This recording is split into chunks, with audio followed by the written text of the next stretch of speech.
What's going on, guys, and welcome to This is the Police. This is a nice little sit-downy game just so I can play some stuff. I apologize, my voice is a little off tonight because I've had a cold over the past 3 weeks, and that's why I haven't been recording very much. I'm finally now starting to feel at least a little bit better so I can sit down and record some new stuff. This is the Police is a game that I kind of watched the XCast Sips play. I'm not at all copying because, people do and say their own things. So I kind of wanted to play this for myself and see, have my own experience with it, see if it affects me differently, see if I can do different things. But I think it's time we dive in, sit back, grab some popcorn, listen to my horrible voice, and let's dive in to some This is the Police. Let's go.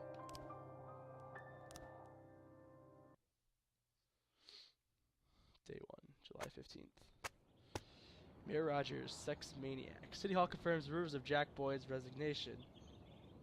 Mark War II be shown in Freiburg the day before the worldwide premiere by the mayor's personal request. Let's go. This is a game you get to do certain things. You are a police chief and you're working for certain things.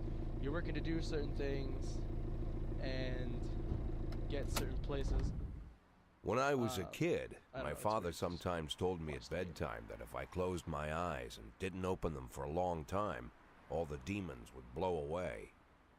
Yesterday I turned 60, but I still take his advice.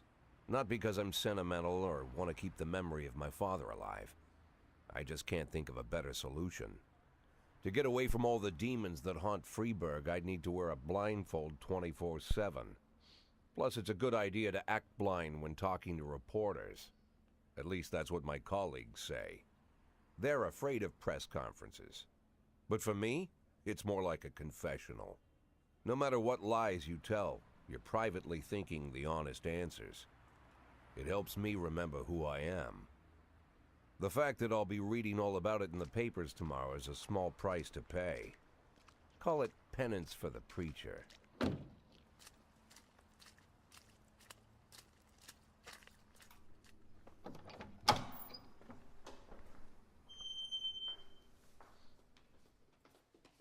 This is the first time I'm afraid of those answers my mind has given me. Not because I'm mad I'm losing my job.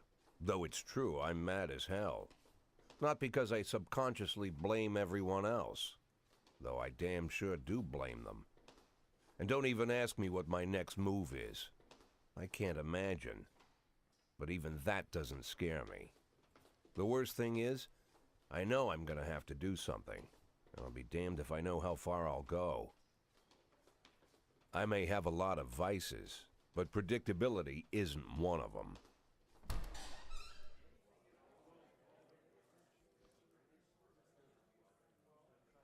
I learned a long time ago how to drive away the swarming demons. But what do you do when they're trying to rip your soul from your skin? Shutting my eyes tight as I can. The best solution remains the same: play blind. I just hope the reporters think I was blinded by the camera flash.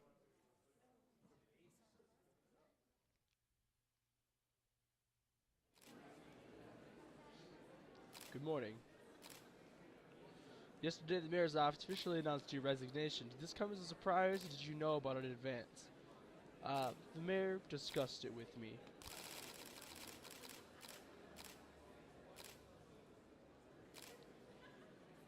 Do you already know the name of your successor? No. I think it's a new man.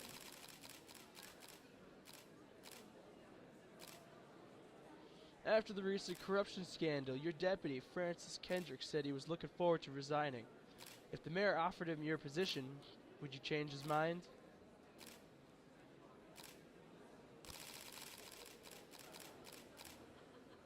He's made up his mind to leave. I don't see anything affecting that decision. Can't do any voices today. Although Kendrick was acquitted, many still believe that the police are cooperating with the mafia. Do you have anything to say about this? I've never worked with the mafia, but I can't speak for every man or woman in the department. I can't follow all my employees around the clock. Do you think your personal relationship with the mayor could be the reason behind your retirement? Retirement, not retirement. Definitely not. That's just not possible. Mayor Rogers is a true professional, and he makes his decisions carefully. There's no place in our jobs for hard feelings. It's true. Thank you. Can we get on to the first day, please? How's the back today, Mr. Boyd? Same as usual. How did the press conference go? You can read about it in the newspapers tomorrow. Don't let anyone in. Even Mr. Kendrick? Especially Mr. Kendrick.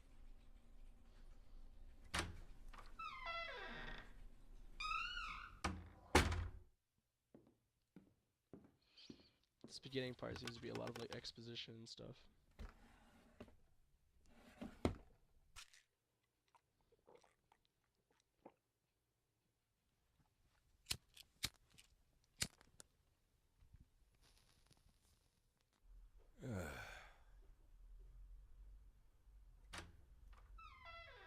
As soon as I heard the door creak, I knew what face I'd see. When I tell Emma not to let anyone in, there's only one man it could be. Rude, arrogant, no warning. That's Mayor Rogers in a nutshell.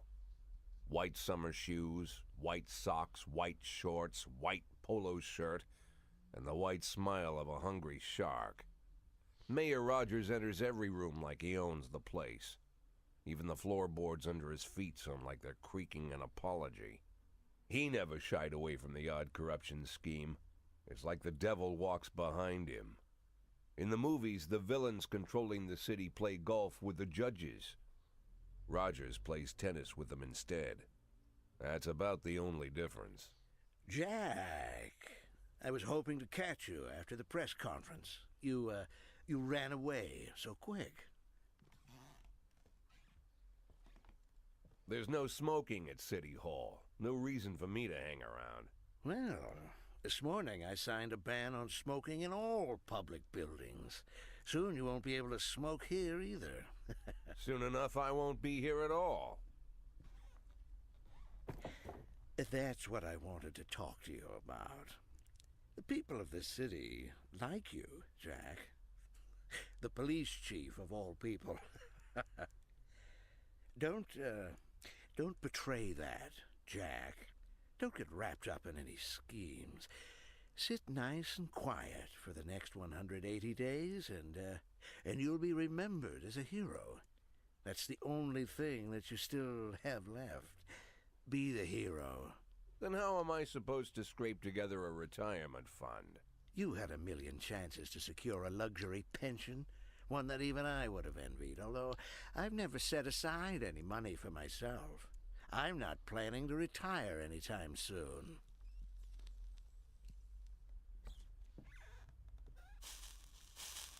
"180 days of quiet, Jack. That's all I need. I don't have any problems with you, and you won't have any problems with me." Alright, this guy is just not nice. I have a new assistant, Troy Starr. If you have something to tell me, call him. But try not to bother him. He's a busy man. I'll do my best. And quit smoking at the office. One of my friends will be using it soon. Mayor Rogers, everybody.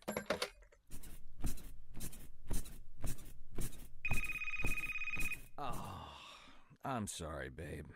Only the mayor has this number. Mr. Mayor? Yeah, is this Troy Starr? Yes? Go fuck yourself, Troy Starr. Go fuck yourself, Troy Starr. God damn it. This guy's like my favorite. Go fuck yourself, Troy Starr. Alright, day 2, July 16th. Head of Culture Department owns villa in Italy. Civil servant wages won't be raised this year. Jack Boyd confirms police cooperation with Mafia.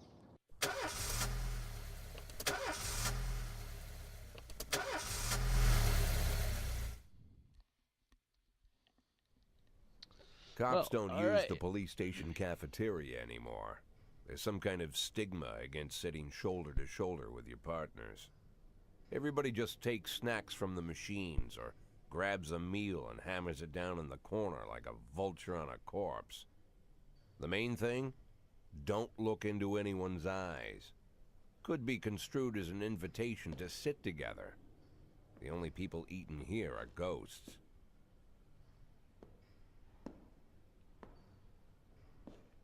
My deputy, Francis Kendrick. He recently became one of those ghosts. The subject of one of the most devastating corruption scandals in the history of Freeburg. No evidence to support the accusations, but everyone knows Kendrick's days are numbered. I need that file I asked for. Needs to be ready tonight. Francis didn't say anything, but I understood. Ghosts aren't supposed to talk. Besides, I got a feeling he was already finished. Alright, can we get to the actual game now? I forgot how long these talkings was. Alright, would you like to receive tips? Sure, show me what you've got. Freeburg PD organizes upcoming work assignments into shifts for today and tomorrow. Every shift, officers respond to crimes in progress. Detectives continue their investigations. You can freely move employees between shifts. Alright, all officers and detectives possess several important characteristics. Professionalism shows overall efficiency, energy. Alright, well, let's start the day, shall we?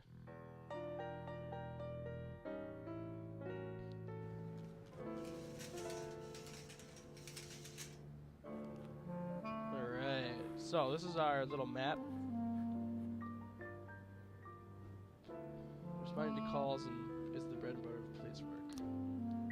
Oh, there's one over here. What do we got? Hit and run. A married couple exited a convenience store and saw a van in the parking lot. Over a homeless man who had been digging through the trash can.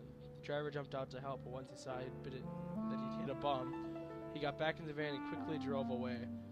Alright, Price and Asano, you guys are on this. Go. You ladies got it. Do it up. 311A in progress.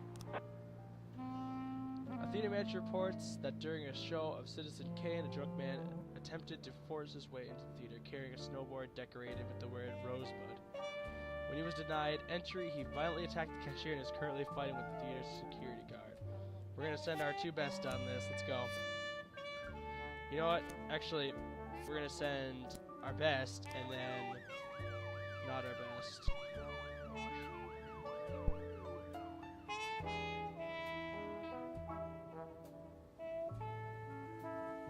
Get on it.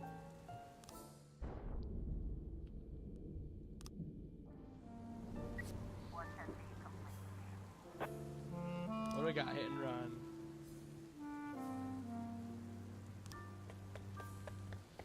Offender escaped, officers unharmed.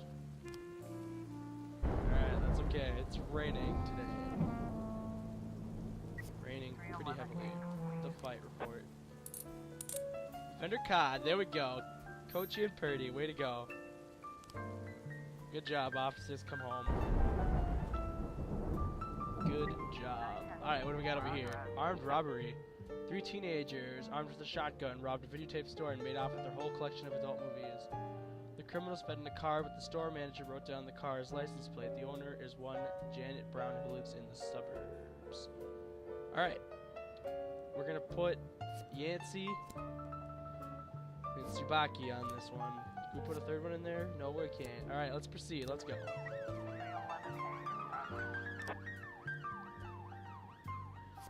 Austin, all we've got is you, so you're up.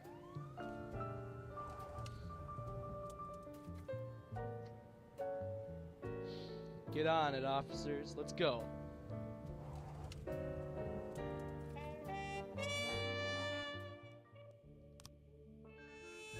What do we got over here?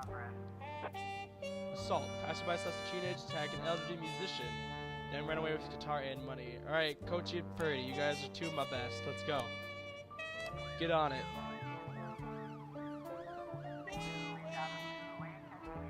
Armed robbery. The vehicle in question is parked right outside the Brown residence. The sound of moaning and loud laughter can be heard through the living room.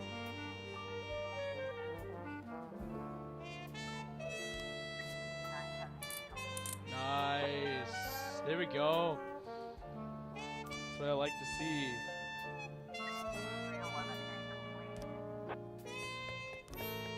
He escaped. What are we gonna have over here?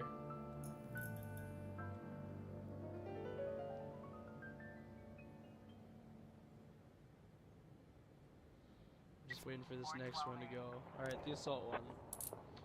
Offender caught. Officers unharmed. There we go. Good job, team.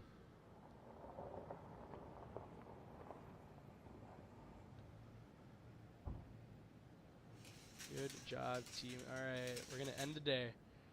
Today was pretty good. The day was really good. Our officers did well. End the day. Good job, team.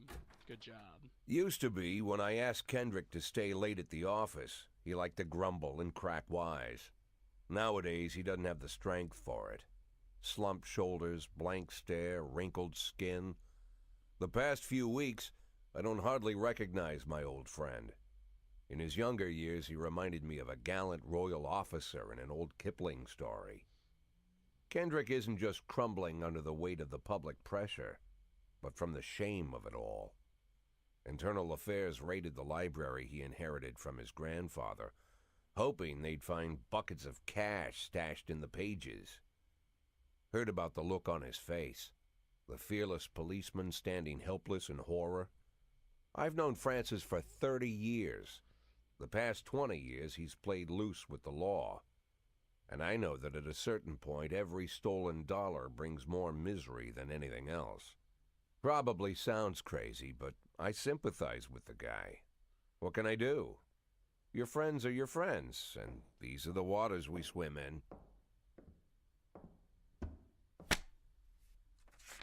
Called all of the people on that list today. Now they know you're in business, so you could get a call from any of them. You don't need to worry about any of them. I've cleared them all. And what kind of business are we talking here? It's nothing too serious, just like you asked. Should be just a few small favors. Payments will vary depending on the situation and who you're dealing with.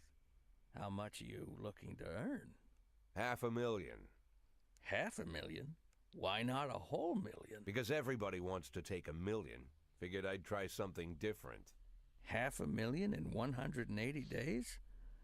Well, you could earn it all above board if you netted all the big fish and hit all your bonuses. Never knew you for a fisherman. Well, you never got into my business, and I'm not trying to get into yours. But be careful about bringing in any other cops. Sooner or later, they'll put the finger on you. So And one more thing, Jack. Sorry. I remember what you said, but I should probably add one more name to that list. Christopher Sand. Sand. I don't know who Sand is. I don't remember. Christopher G. Sand. Everyone knows the name, but few could tell you who he is. The old man stays away from the spotlight. Always wears old-fashioned jeans and knitted sweaters. Gives to charity. Rarely attends social events. An avid hunter, I hear. Even dabbles in poetry. You'd never guess he's the head of the oldest and most powerful gang in the city. Goes back as far as his great-grandfather.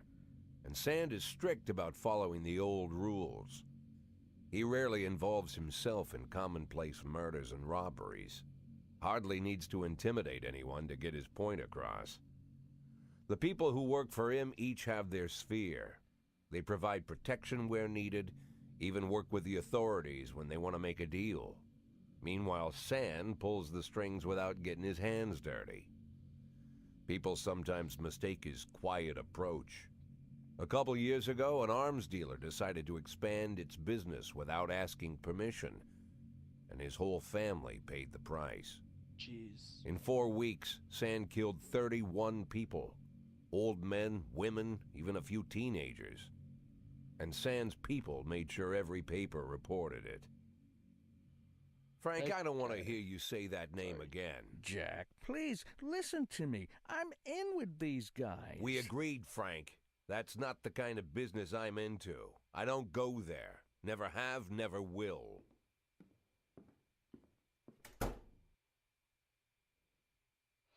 That Christopher Sand guy sounds like a complete and total bastard. Like, what the shit? Oh, what a freaking douche canoe. Oh. Killed 31 people, men, women, teenagers. And then he made sure everyone knew what he did. Oh. Horrible. Alright, Francis Kendrick announced his retirement date. Oh, when is retirement? When is he I don't get to know. Construction of Cinema Museum postponed again. Legendary singer Gennaro Crispo comes to Freeburg. Alright, let's go to work.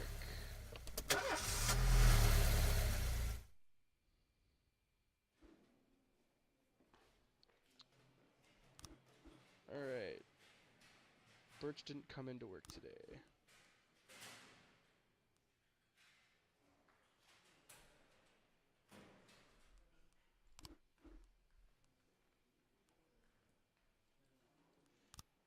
Alright.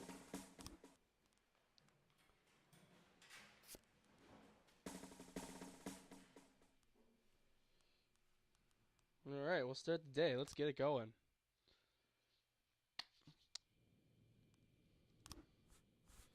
What kind of music do we want today? Let's put in some... What do we got here? There we go, that'll be good. Actually, you know what? No music. Let's not listen to music. Let's learn how to fire and hire cops.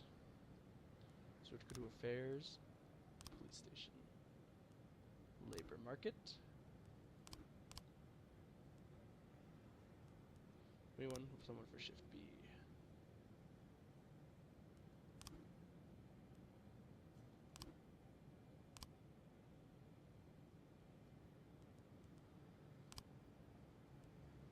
You're being fired.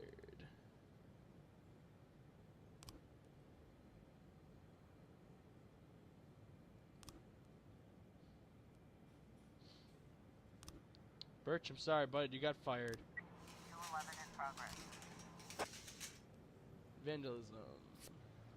Robbins, you got that. Go.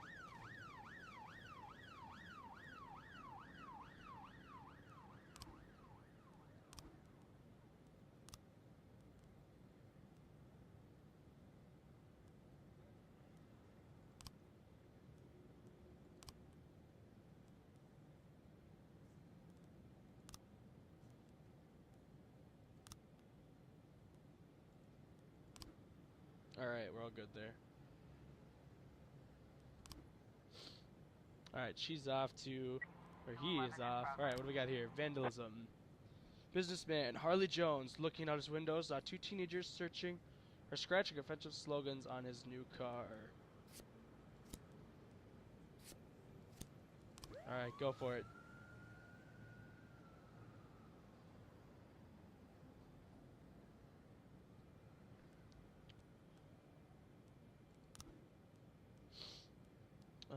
Backlog. No messages yet. We have two detectives, but we don't have any like things going on for my detectives to do. What do we got here for the vandalism report? Oh, the offender escaped. Officer unharmed. Alright. That's okay, at least he's okay. He didn't get hurt, so that's good. 1210 in progress. Oh, suspicious individual. A waitress named Mila reports that she had just served a chicken Eddie and a Diet Coke to a dangerous criminal who she'd seen on television just this morning. The culprit is sitting in the window eating a burger. Alright, we're sending our best. Uh-oh. We're sending our best. What do we got for the vandalism report? Offender escaped. Of course he did.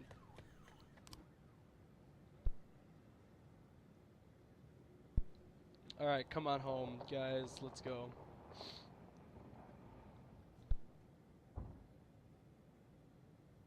At least it seems to be a kind of nice day today. What do we got here? Mr. Boyd, my bouncer stuffed himself with Mexican food again, and now he can't get off the can. Meantime, the line outside the club is stretching around the block. We need someone outside who can tell the cool guys from the punks. Alright, Roy, you got this. Roy, you can do it. I believe in you. We have full faith in you, Roy. Suspicious individual. False alarm. Retired Officer Frank Nero for the fugitive in question. Thanks for just wasting my officer's time.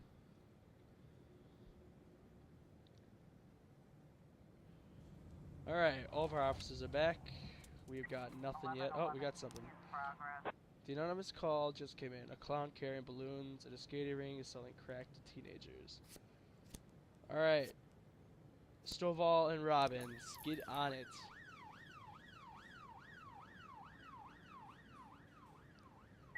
Get some money. 411 in progress.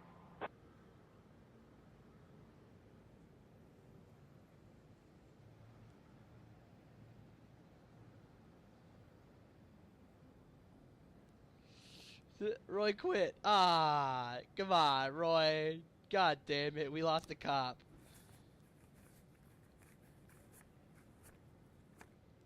Oh well, that's okay. What do we got here? Suicide threat. Uh-oh. Let's get some officers there now. Go, go, go, go, go. Well, now we need to hire. We're shift B. No, we're shift A. Okay, we need to hire a new officer for shift A. Alright, there we go. We got a new officer for shift A. Good, good. Please don't let this person kill himself. Please. That'd be freaking horrible. Looks like we have a situation here. As police arrive, a clown is seen making balloon animals for kids.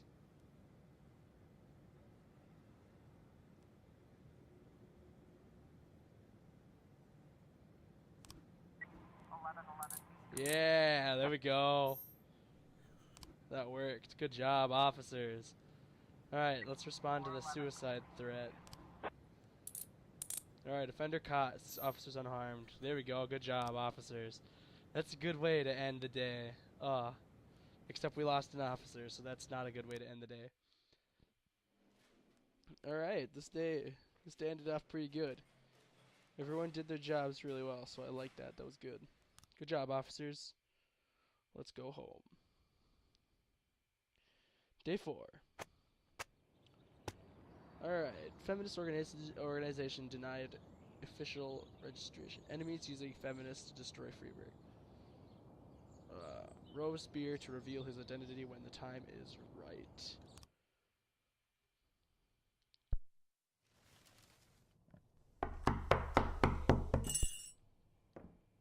Whenever I'm alone at home and there's a knock at the door, I always hope it'll be my wife, Laura. She's always forgetting her keys. Hello, my name is Steve, and you're Jack Boyd, is that right? To get to my front door, the Bible boys walked about a mile from the local bus stop, jumping over mud puddles and skirting a couple of landfills. Laura doesn't go in for religion either, but according to her, these brave lunatics with their fake smiles deserve at least a minute of attention. She patiently listens to them, asks them questions, regales them with pastries, and never once dropping a hint of condescension. When I watch her do it, I've got to admit it gets me. I'd have hugged those boys, sat with them on the porch and lit up a cigar. But a month after Laura left, all I could do was quietly ask them not to bother me. Today I'm a little rougher still. Shut the door on his nose this time. Another couple weeks at this rate and I'll be greeting anyone who comes close with my service pistol pointed towards the sky, ready to fire my warning shots. Jesus. In my life, even the basic stuff never goes like it's supposed to. Normally, when a wife is going to leave home, she'll make a scene or at least sit everyone down for a serious conversation. But Laura just disappeared. The children in the stories always stand on the side of the mother, but all 3 of our sons supported me. The in-laws always blame the husband for making their daughter unhappy. But now Sally, Laura's mother, well, we sort of have a pact. The fellow Laura ran off with is young enough to be her son. I hear he's 30 years old. Of all the possible information a man can know about his wife's lover, I get hit with that. Fortunately, Laura's mother doesn't like the way it sounds either. Sally figures this guy just thought he'd have some fun with a mature woman, but he'll be back chasing college girls before the year is out. So we have an agreement. Sally's gonna track down Laura and try to reason with her, and we'll arrange a meeting. Meanwhile, I'm supposed to not do anything stupid, which of course means anything at all. It's a crazy situation. I'm the police chief, and the person I'm trusting to find my wife is an old woman armed with a phone book. But I can't afford to lose Sally as an ally. So for the moment, I had to swallow my pride.